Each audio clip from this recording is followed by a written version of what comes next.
Our topic tonight is the European Community Single Market, EC92.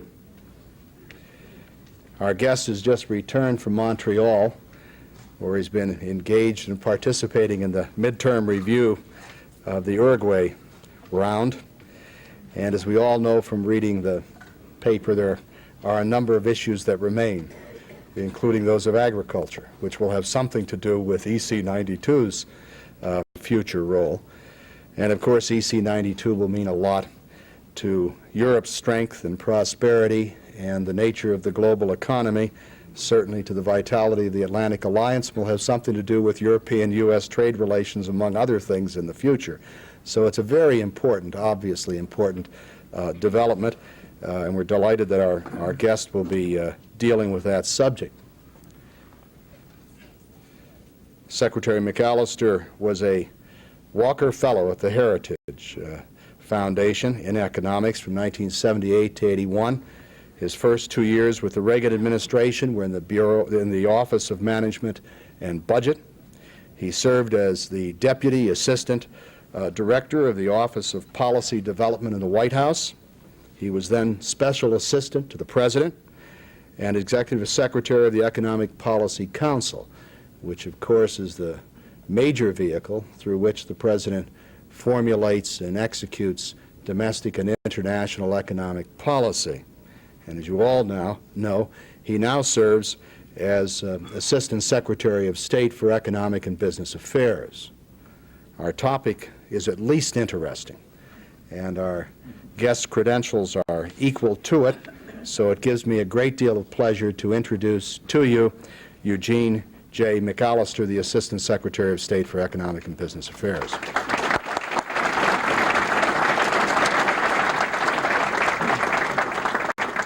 Thank you very much, Dr. Bund. Let me begin by saying how delighted I am to be here in Baltimore with the Council on Foreign Relations to discuss the European community's efforts to develop a single internal market. I appreciate very much your postponing this due to Montreal. I wish we had been more successful in Montreal, but on the other hand, I think Montreal was successful if we measured as a milepost. I'd be happy to discuss a little bit of that in question and answer.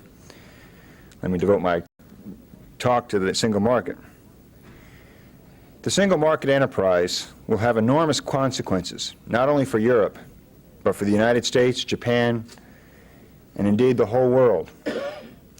It is an enterprise that, if implemented correctly, could strengthen the world economy and benefit many of the world's peoples. Or, if implemented in a protectionist manner, the single market could be the cause of enormous trade, conflict, and friction, and harm the world economy. In my remarks tonight, I would like to discuss the following aspects of the single market. First, briefly describe what the single market exercise is about, the motives behind it, and placing it in a historical perspective. Second, discuss how the Europeans are approaching the exercise and some of the problems they're grappling with. And finally, explain the U.S. concerns. At the risk of oversimplifying, the drive for a single market can be described as governments of 12 different countries with very different economic and social ethos trying to do away with national barriers to economic integration and efficiency. Rules and regulations that were created in response to social demands and special interest groups, some specifically aimed at preventing competition from other European countries. This is an extremely ambitious undertaking. It is a step that will undoubtedly affect jobs, endanger vested social interests and structures, and raise questions about the possible shift of power from national governments to supranational bureaucracies. The logical question is, how can the EC propose and pursue such an ambitious agenda? And I think the answer is that the world is rapidly changing. The EC leadership understands that to continue to be a major force in the world economy, they must adapt to the world economy. And to adapt to the world economy, they must become economically efficient. Put simply, to be successful in the future, the EC must remain in the global mainstream. And to remain in the global mainstream, the EC must take steps now that are politically and socially difficult. This fact alone, that an outward orientation, open common market is essential to Europe's economic strength in the future, makes me optimistic that the single market program will result in a more, not less, open European community. In practical terms, the single market exercise consists of the harmonization of directives and regulations among EC member states so as to allow the free movement of goods, services, people, and capital. The Commission has identified about 300 regulations needed to remove remaining physical, technical, and fiscal barriers between member states. And the Commission has already made impressive progress. As of August 1988, the Commission has already proposed 211 of the needed directives, of which more than 85 have been adopted by the Council. The Commission expects to formulate all or most of the remaining directives by the end of this year. Accomplishments achieved so far include the complete liberalization of long-term capital movements, steps in liberalizing aviation policy, and some openings of the sensitive telecommunications market. The remaining directives will be much more difficult to finalize, as they are in areas in which member states are less willing to cede national sovereignty, such as taxes. The single market exercise will undoubtedly affect trade and investment. However, it is important to note that the program, if fully implemented, will go beyond trade and investment issues. The EC would increasingly move into areas such as the environment, immigration policy, law enforcement, and perhaps even national security. This potential expansion of the European Commission's competence is an underlying source of tension within the 12-member European states. How should we feel about the single market? The United States has a long-standing policy of supporting the goal of increased European economic integration. Throughout the post-war period, a strong Europe, economically and militarily, has been a cornerstone of U.S. foreign policy. An open and increasingly vibrant European community strengthens the Atlantic Alliance and can be a powerful engine for global economic growth. And the single market is a continuation of the efforts since World War II by the countries of Western Europe to increase their economic integration. These efforts began with the politically bold and far-sighted Treaty of Rome in 1957, which created the EC from the countries that had been 12 years earlier deadly enemies. European integration has continued throughout the post-war period, including most recently the expansion of the Commission to 12 member states through the addition of Portugal and Spain. European integration efforts to date have borne tremendous fruit. A stronger, a more economically efficient and vibrant Europe, which has benefited both Europe and the rest of the world. For example, intra-European, intra-EC trade has increased dramatically. From 1974 to 1987, intra-EC trade has grown $400 billion, or fourfold. Likewise, EC trade with the rest of the world has also blossomed in the wake of the formation of the European Commission. In just the first 10 years of the EC, 1958 through 1968, the EC6 total trade almost quadrupled. Today, the European community is the world's largest trader, accounting for 20% of global trade. As in the past, we support the goal of the EC Single Market Program and are seeking to ensure that it is implemented in a way that maintains Europe as a progressive and constructive force in the world economy. Let me now take a few minutes to try and describe how Europeans approach the single market. While we sometimes, especially the United States government, views the European Commission as a monolith, particularly those who have to deal with it on trade issues, I think we have to keep in mind that there are really 12 member states, each of whom has a very different national perspective. The European discussions have or will focus on two distinct levels. The first is the big picture. What are the potential political implications of the single market and the substantially strengthened role of the European Commission? And two, the details that count so much. What will the directives require? What are the implications for businesses, certain occupations and skills, and indeed for certain regions? I think the best example of the kind of discussion that's going on in Europe was that sparked by Prime Minister Thatcher in a recent speech in Bruges. She laid out 5 guiding principles for the establishment of the EC single market, which I'll take the liberty of paraphrasing. First, the best way, according to Mrs. Thatcher, to build a successful EC is through the cooperation of independent sovereign states. The single market should not be an attempt to suppress independent nations. Mrs. Thatcher went on to say that France should be France, Spain must be Spain, and the United Kingdom must be the United Kingdom. Second, community policies must tackle present problems in practical ways. In other words, during this exercise, they should deal with current tensions within the Commission, within the EC 12 nations. And third, again, I'm paraphrasing Mrs. Thatcher, the single market exercise should be deregulatory and encourage entrepreneurship. Mrs. Thatcher has pointed out that she hasn't worked so hard to do away with impediments to economic efficiency in the United Kingdom, only to turn around and have them reimposed by the EC. Fourth, Europe should not be protectionist. And fifth, Europe must continue to maintain a sure defense through NATO. Obviously, she raised these points because they're major concerns that she has, and I suspect others may share. In a sense, they're kind of red lights or yellow lights for the Europe 12, the 12 national states, and the European Commission as they embark on this enterprise.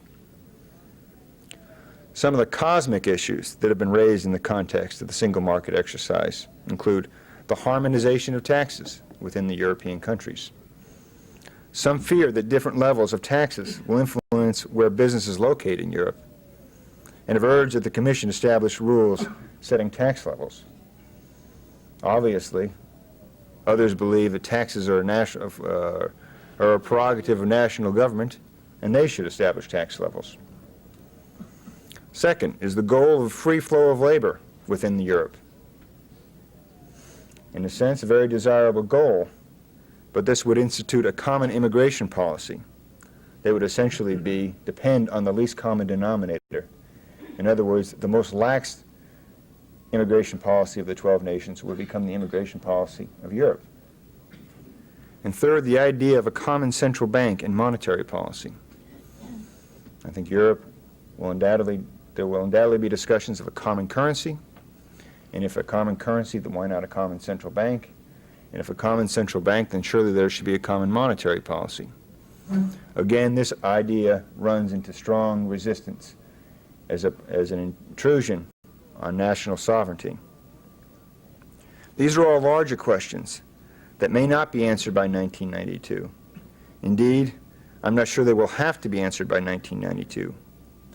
However, there are seemingly endless number of questions that will have to be answered in the directives. For instance, the directives will have to look at energy standards, safety standards, testing standards, harmonizing all those. I've taken the liberty of bringing a little sheet and describe to you some of these directives. And perhaps you'll see how difficult it is to kind of keep track of these. For instance, Directive number 19, to establish maximum levels for pesticide residues in cereal and foodstuffs of animal origin. Number 39, a proposal concerning the placing on the market of high-technology medicinal products, including those from biotechnology. 49, permissible sound levels for tower cranes. 60, specific training in general medical practice. In other words, licensing of doctors. 69, I don't know exactly what this means, but the title is Pan-European Mobile Telephones.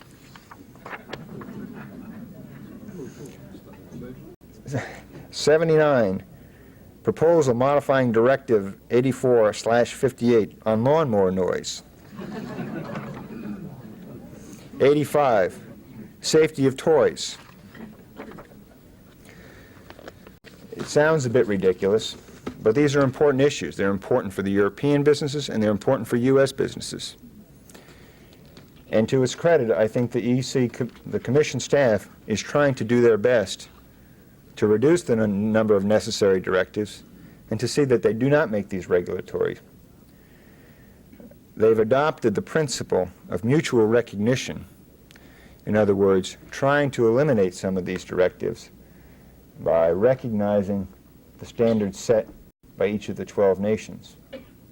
This is going to be a difficult job, and I hope that it works. I've talked a bit about the U.S. enthusiasm for a stronger Europe. Let me raise some of the concerns we have about the single market, concerns that we've been discussing with the Commission and the governments of the member states. First, we want to protect our commercial interests.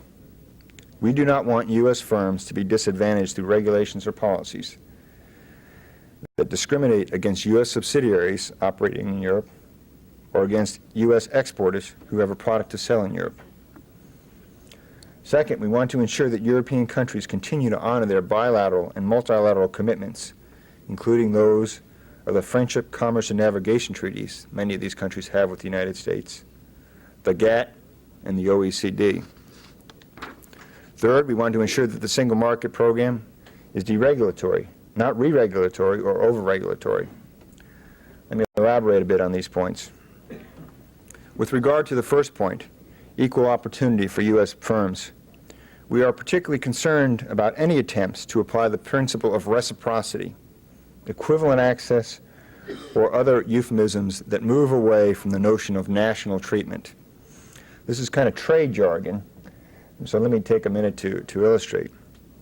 In an early version of the Directive on Banking, the Commission called for reciprocity as a standard for foreign entry into the European market.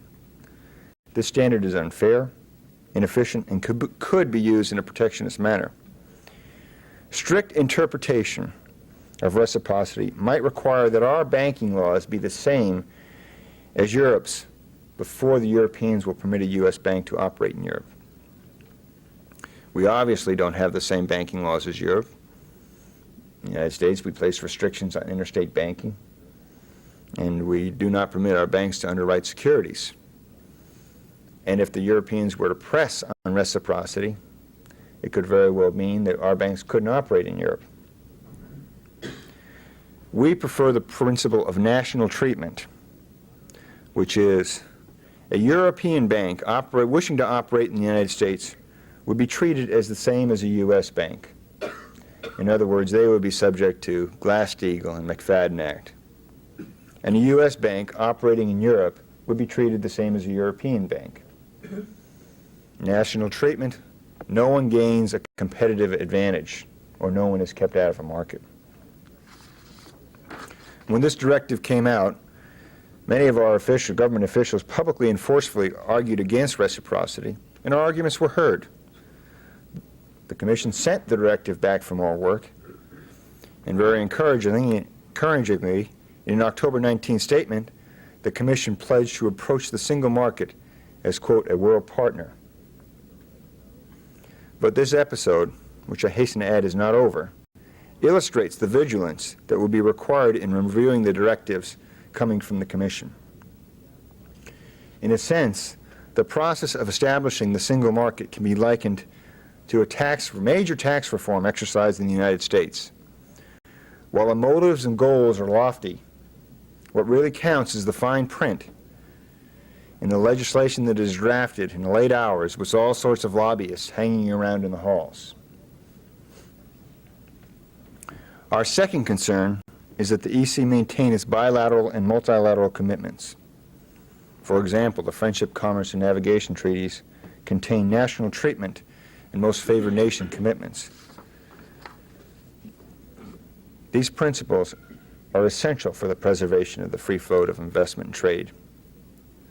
We have already raised with European member states our concerns that the treaty obligations, including the FCN treaties, be fully met. With respect to the GATT, we expect the EC not only to live up to its current GATT obligations, but also to be a force for liberalization in the GATT trade talks currently underway. These multilateral talks, the Uruguay round, present an important opportunity for the global community to liberalize and revitalize trading rules in areas such as agriculture, services, intellectual property, and investment. Our third concern is that the single market program remain true to its objective of deregulation and not degenerate to a program of overregulation. In all governments, at all times, there is always a temptation to regulate. We can well imagine individuals in Brussels who would find it perfectly natural that the single market program would provide them an opportunity to raise standards in certain areas. The merits of economic deregulation have been a subject for discussion at the past 8 summits of the industrialized countries. And President Reagan has pointed out the benefits of deregulation demonstrated by the U.S. success in deregulating sectors such as transportation. Overregulation and structural rigidities have impeded growth in Europe, and European governments have intervened in their economies in ways that impede adjustments to change. Industrial policies have absorbed tremendous resources without meaningful payoff.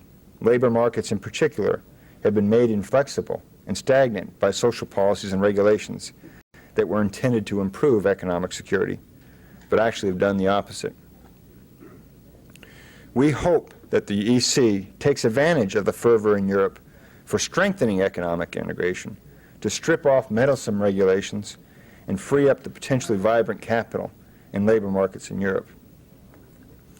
I'd like to take a minute now to return to the big picture and examine the implications of the single market program for the U.S. and other third countries. Some might say that from the U.S. perspective, the only thing worse than failure is success. If the EC is successful, it will compete more strongly with the U.S. I disagree with this view. A successful EC is good for the U.S. and good for the rest of the world. Trade and growth are not zero-sum games. A more vibrant and productive EC will be a stronger market for U.S. and other countries. This is clearly in our best interest. And we have learned this lesson before. Our post-war experience demonstrates that stronger economies, for instance, Europe and Japan, are good for the United States. In the 50s and 60s, there was extraordinary growth in the U.S., as there was in Europe and Japan. Largely because of this growth, real U.S. exports to other industrialized countries were able to grow rapidly. A more efficient EC will also be a more competitive EC. And increasing competition will in turn inspire innovation and cost-saving measures on the part of U.S. producers, further strengthening our own economy. And finally, strong growth and healthy economies in Europe and Japan are the foundation for a strong security relationship and strong national security of the United States. I'd also like to stress that the single market has the potential for having very important and beneficial results for developing countries. A successful single market program could catalyze LDCs and LDC development by encouraging trade. Currently, the EC absorbs a relatively small amount of manufacturers from LDCs when compared with the United States. We've pointed this out to the Commission, and we hope that through the single market, they will be able to carry some of the burden for the development of less developed countries that we have shouldered over the past 20 years. What are we doing about this? We in the United States government have been closely watching the EC single market developments in order to analyze them quickly and thoroughly. We intend to maintain a close dialogue with the EC on all aspects of the single market that concern us. In the past few months, I've been to Brussels 2 or 3 times. I missed a plane, an opportunity, because I was stuck at the Montreal summit to head out there last Friday. We've had any number of interventions, and we take every opportunity to stress them that this must be done in a productive, open manner.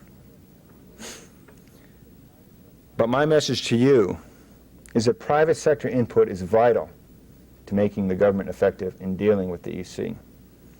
We cannot succeed without it. I strongly urge you to share with us your experience and assessment of the single market developments. It is imperative that the government and business community work together on this in order to assure a successful outcome from the United States perspective. The Department of Commerce, for instance, is compiling all these regulations, the directives, some of which I cited, and they are reaching out to the business community, because until we as government officials won't understand the implications of some of the language in these directives, until the business community has a chance to review them, reflect on them, and get back to us as to which ones are protectionist and which ones would do us, are unjustified, and which ones would do us harm.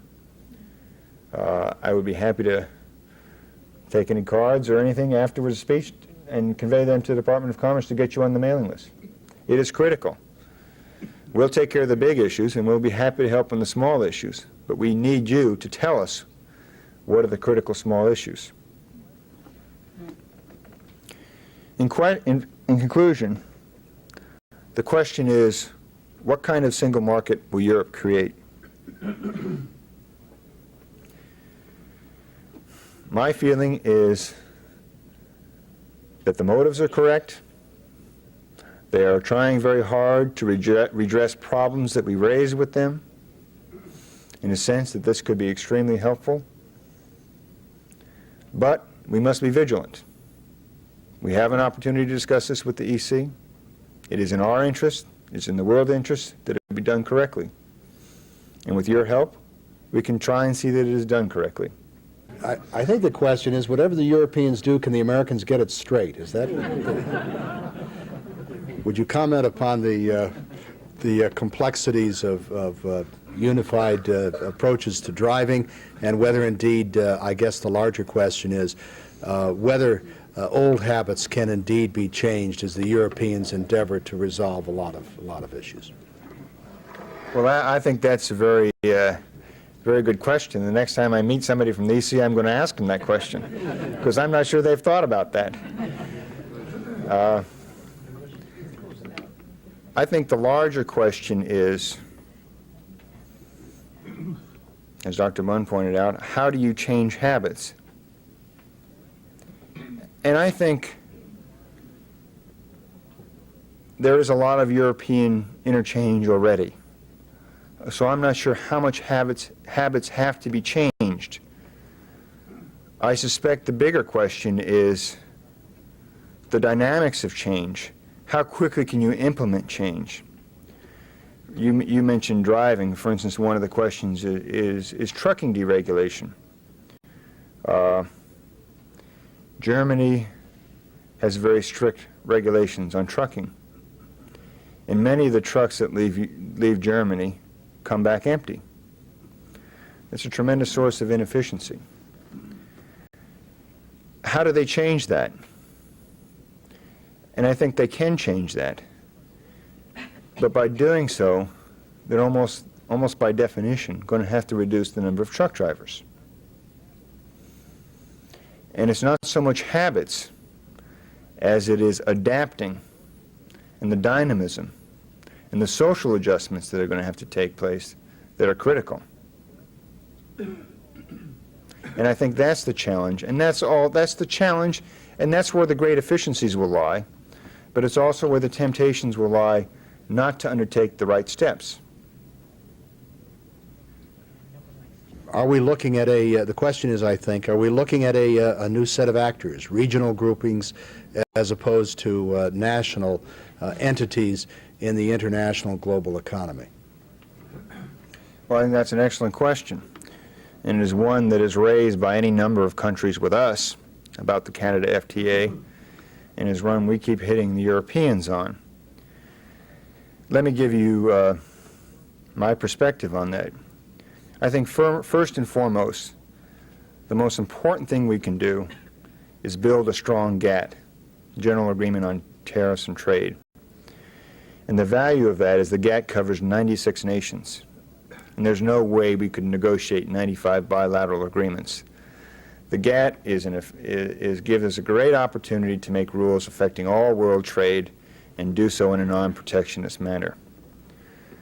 Since we negotiated the FTA, I've received any number of questions, and I'm sure all government officials have. Is the United States giving up our commitment to the GATT? Are we going towards bilateral agreements? And what about those lesser nations that aren't included in the bilateral agreement? I guess a couple of answers to that. I think our U.S.-Canada FTA is a special arrangement, and it's special because of our nature with Canada, the world's longest unprotected border. We have a great deal in common with Canada. We are economically very well integrated right now. There's a great deal of commonality between us. And that's the reason why we have a U.S.-Canada FTA. We don't want to give up the multilateral system and go to bilateral agreements. But I think if the new round were to fail, we would have no alternative but to turn to bilateral agreements. And we would try and do so, negotiate these agreements in a non-protectionist manner. I think one of the beauties of our agreement with Canada is that it doesn't harm anybody else. It makes the United States and Canada better, stronger, reduces barriers to trade, but it doesn't hurt anybody. And this is the message we keep giving to the European community. Economic integration is important. We're behind you 100%. We understand. We think it's good from any number of perspectives. But you shouldn't do it in a manner that hurts other countries. You should follow our lead in the Canada FTA and do it in a manner that gives everybody, doesn't diminishes anybody's opportunities. And I think that message has been received. So in a sense, it's a balance. But our first priority should be the multilateral, the Uruguay round. Would you elaborate a bit more on the feasibility of the Europeans importing more from the LDCs? Well, I think there's the potential there.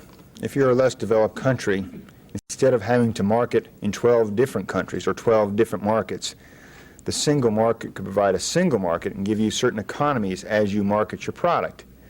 That's the benefit, and that could be very attractive to less developed countries. The point we make with them is just the record shows that they haven't taken nearly as many manufactured exports from less developed countries as we have. And manufactured exports are becoming more important to the development and growth of LDCs. So this is just another point we use to urge them to ensure that the single market is an open exercise. But where does the LDC send it? To Germany, to England, to France? Presumably, it could send it to one port, to one location. And in a sense, they would market it all over Europe. Right now, they have to send it to Germany and to France and have market strategies for that way. Would you comment upon the impact of these changes upon the European farmer and upon the European worker? With regard to the farmer, our proposal in the new round is to eliminate over 10 years, in 10 years' time, all production-related subsidies. That doesn't mean that Europeans have to throw their farmers out on the street. That means that they should decouple the subsidies they provide farmers from production decisions. That means they can still give, as far as we're concerned, farmers $50,000 a year, as long as though that money doesn't encourage farmers to produce products that are not economically efficient. We have a tremendous problem with the EC, and it's a problem that is affecting our own trade, our own agriculture policy. The EC is not an economically efficient agricultural producer. Their farms are very small size. They have pursued the policy of heavily subsidizing their farmer and dumping those products on the market. In other words, they produce wheat at maybe the double the cost of the United States, but they subsidize it, so they sell it at 2/3 of the cost of U.S. wheat. That hurts us tremendously. It also hurts us. It also hurts less developed countries who are trying to develop agricultural industries, agricultural markets, because they can't compete. They're having products dumped on them at less than market cost. Therefore, they don't produce those markets, and it costs them jobs. It costs them the opportunity to develop. So as far as we're concerned, and we're willing to do this ourselves in those products where we're not efficient, we wanted to decouple production from payments. With regards to labor, we have created 17 million new jobs in the United States in the past 5 years. Europe has created 0. They have a tremendous problem in that they have many economic and social rigidities, and they've done this to protect labor. But that's hurt them. That's hurt the dynamism of their economy. And it has hurt many people who have, the unemployment rates in Europe are much higher than ours. And they don't seem to change with economic activity. We're not making proposals to the Europeans on how they should make the social adjustments. They are looking at themselves. They are setting up a special fund to do that. And I think that's the right thing to do. But again, it is in their interest to start removing some of these economic rigidities, or else they will not be competitive in the world economy. And that's what's driving the single market exercise. Okay, what's the best way for the private sector to keep up with the common market's developments? I'm not sure it's worthwhile on a daily basis, but I would be happy to put you in touch with the Commerce Department, who periodically update these directives, and as they change, they send them out to the relevant people in the private sector to solicit their responses. And I think that's probably the best way for you to keep track of what's going on in the single market. Would you, A, like to speculate about the impact of the of EC 92 and perhaps 97 or 02, and B, would you do it without any regard to the position which you presently hold? Well, let me hedge a bit on that. Again, I think the motives for the single market are correct. I think there's a general commitment to do it in a non-protectionist, open manner among all 12 nations. My only concern is how these directives are written. As far as speculating what it might be in 1997, let me directly say I'm not going to answer that question, but let me try and give you another answer. And that's what I'd like to see in 1997. I've been in this job about 10 months. I've spent a lot of time with Secretary Schultz, and he's kind of invigorated me with a vision of the world that I find very inspiring. And that is the importance of trade and economic interchange for the development of peoples and political institutions that protect and promote people. And I think the single market could be enormously important in that regard.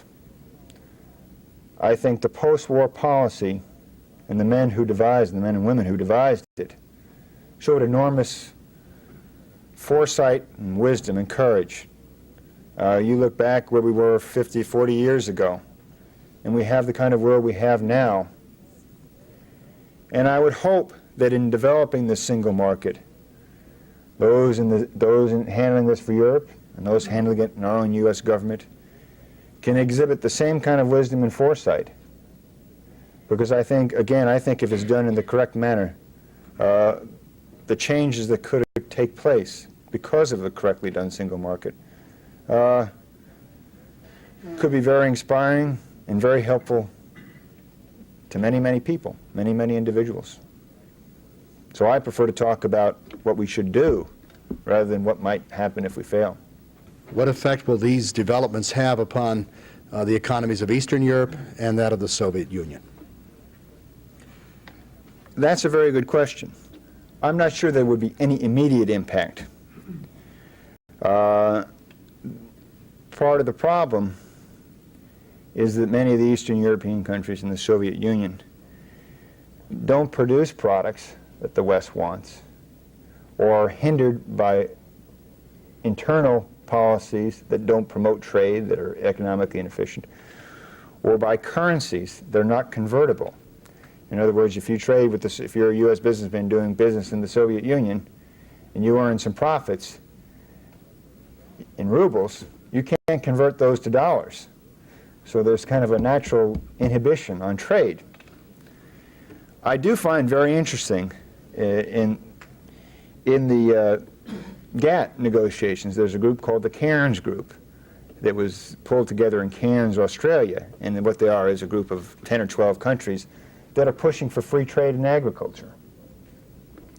And they include Australia, Canada, Argentina, Uruguay, some countries that you might expect, Thailand, that are very agriculturally oriented. Interestingly enough, Hungary is one of the Cairns Group. And the reason is Hungary wants to see the European market for agricultural products opened. They think they could be very competitive and sell a great deal of products in Europe. So they're pushing in the GATT to reduce ag subsidies so they can sell to Europe. I think there's a European single market could, in the long term, be very, very helpful in drawing the Eastern European countries closer to the West and helping them grow. It could be good foreign policy, it could be good economic policy. But I think there's a lot of barriers within the Eastern European countries and the Soviet Union that they have to take care of themselves first before we can really contemplate that becoming a reality. How many of the EC countries are controlled by socialist parties, and what impact would that have upon the possibilities of success? I'm not sure if offhand, sitting up here, I could name all 12 EC countries, so let me demur on the first question. But I'm not sure what an impact it will have.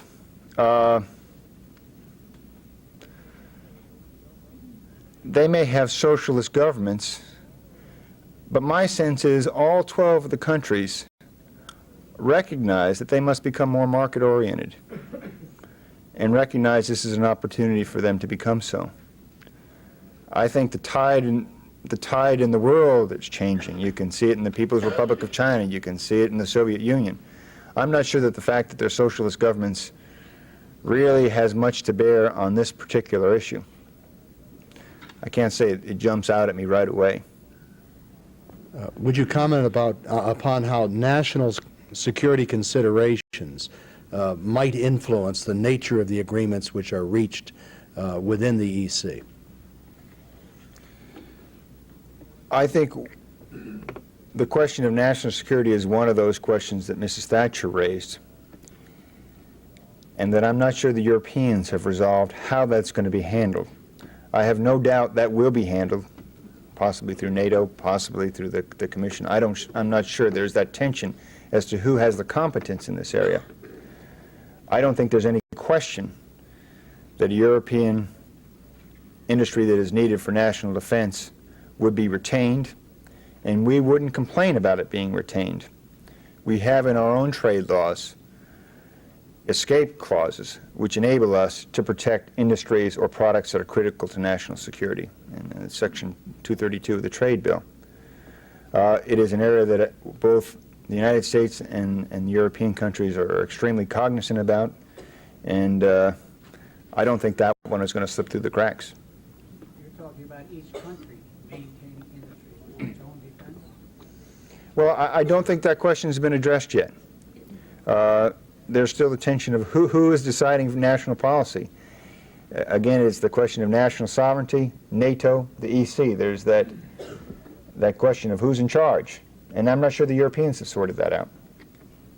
What advice would you give to American companies which own facilities in Europe in order that they might prepare for whatever changes might be forthcoming?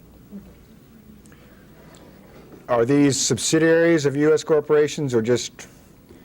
I think there's a certain sense that subsidiaries will be in better shape than U.S. corporations start anew in Europe. The Europeans have come out and said IBM is a European country because they have subsidiaries there.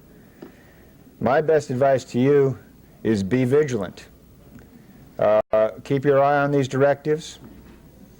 I would suggest you might want to have the head of your European subsidiary go to the U.S. Embassy, talk to the foreign commercial officer, talk to the economic officer, put that question to them. Ask them to check with the host government how they see 1992 affecting your particular company. I think you should avail yourself of every opportunity to protect your interests. Mr. Roper first observed, if you hadn't thought of the lawyers will be there. The second question is, will you be aboard on January 20th, if you'd care to answer that question? Well, let me say that I think the Bush administration will have a very firm grasp on these issues. The Vice President and President-elect has talked about the importance of the single market to the U.S., talked about the need to be open foreign markets. He's talked about not pursuing a protectionist course in the United States. I think it's going to be a very exciting time. As to where I'll be, I think that depends a great deal on Secretary-designate Baker, and I'll leave it at that. Would you comment upon whatever bargain we may have had with the Japanese with respect to their support of Montreal in exchange for us not pushing them on opening the rice market, and upon the possibility of there being a kind of an Asian group from Japan through New Zealand, I suppose, which might form its own economic bloc. I think that captures the thrust of the question more or less, Joe. Well, I think actually the Japanese were pretty helpful in Montreal. I think effectively we isolated the European community on agriculture. And the Japanese did not block our efforts to isolate the EC or to push the EC. So we were generally pleased with their performance in Montreal. As far as a Pacific trading bloc, there are a large number of ideas floating about the Pacific. Senator Bradley raised one the other day. Secretary Schultz has talked about the idea of establishing a Pacific Basin Forum of like-minded nations. I think it is time for a Pacific Basin Forum, for some kind of dialogue within the Pacific region. I don't see that being a free trade agreement or an agreement or a trading bloc that excludes the United States or a trading bloc that raises barriers. I think from the U.S. perspective, the nations of the Pacific are moving in our direction. A lot of good things are happening in the Pacific. We have important allies in the Pacific. And I think we should devote some attention to the Pacific countries. We have any number of fora for dialogues with the EC, the European countries. We have the OECD. I think it's time that we begin to discuss economic issues with the Pacific nations in a constructive manner and reemphasize the importance of open markets, of economic integration, of deregulation, things that seem to be going in that direction anyway right now. Would you care to comment on the degree to which the United States and its agencies, for example, Commerce, does play a role or comment upon the EC directives? I think we are doing well in the interagency coordination. I think each agency has a role. Commerce, by statute and by its sheer size, is the best liaison with the business community. And that's why it's important that Commerce distribute these directives and solicit industry responses. The United States Trade Representative can also contribute a great deal in reviewing these directives, as the Treasury Department, as the Council of Economic Advisors, and as the State Department can. I think what you said is really the bottom line. We want the best people in government, and as many of the best people in government, to review these to make sure that our best interest is protected. And there's no sense in doing this in a small office and making mistakes. Your brothers in the state advised us to look carefully at Commerce's statistics, that they're probably not the most worthy in the world. Do you want to say anything nasty about the Department of Commerce?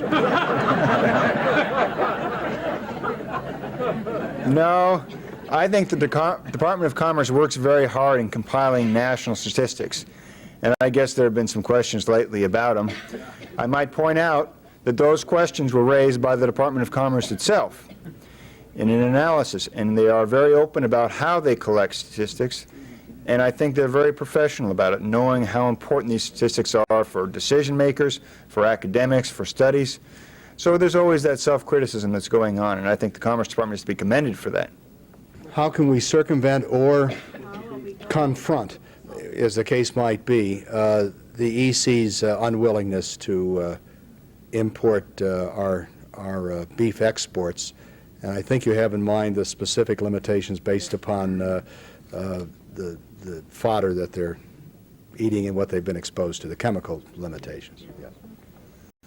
Yeah, it's the question of hormones. They have a law, a regulation that says no meat injected with hormones. And much of our meat is injected with hormones. This was first to be effective last January 1, 1988. Before then, President Reagan said, I will retaliate against $100 million of your products, which was the estimated damage of this hormone restriction. The Europeans then postponed that taking effect until January 1, 1989. We are again confronting them with that and engaged in simply a major confrontation. Secretary Schultz raised it with Jacques Delors last Friday. Come January 1, if the Europeans implement that, we will retaliate. It's not a good way to run trade policy. It's not a good way to run open markets. But I think sometimes to be credible and to make your threats stand, you have to follow through on them. And it's very unfortunate because there doesn't seem to be any scientific basis for this EC's decision. But should they implement that, we will effectively prohibit, we will impose prohibitive tariffs on $100 million of European products. And I hope it ends there, and they will come to the table with us. If it doesn't end there, we will be engaged in a major trade war. I shouldn't say a major trade war. We may very well be engaged in a trade war, should they wish to counter-retaliate, and we counter-retaliate. But the bottom line is we have to protect our interests. Would you comment further on the possible effects of the EC 92 agreements upon the Western Alliance?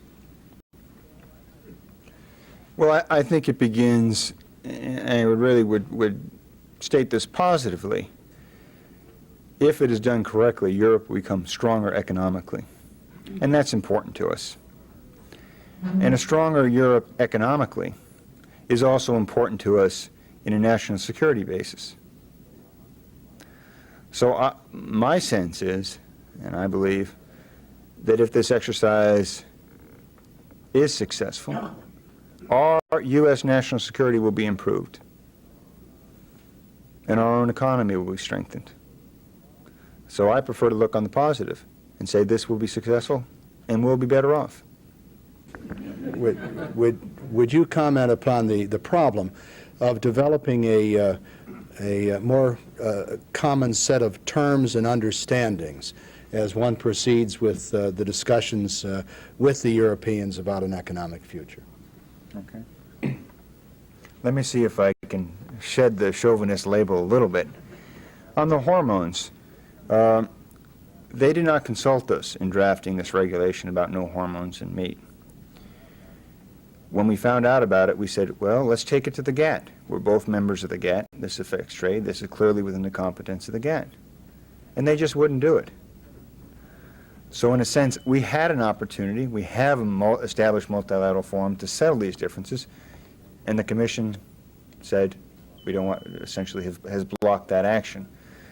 So if I sounded chauvinistic, I think in this case, we've offered to take the right steps.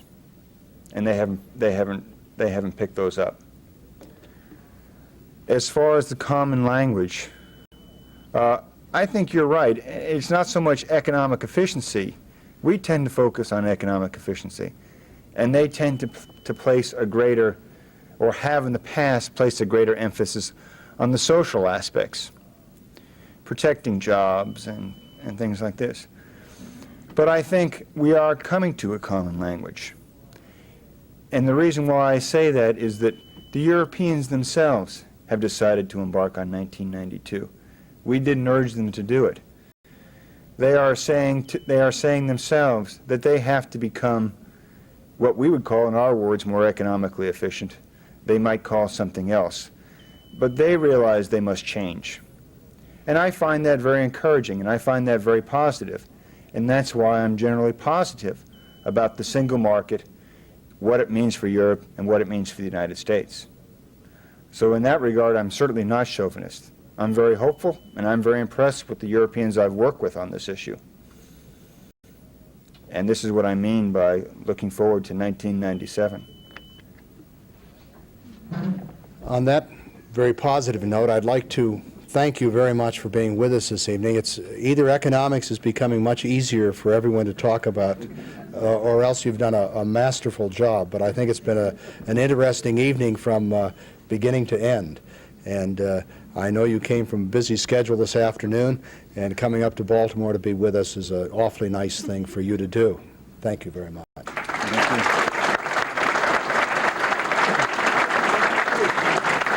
Well, thank you all very much. I couldn't have figured a better place to come to visit.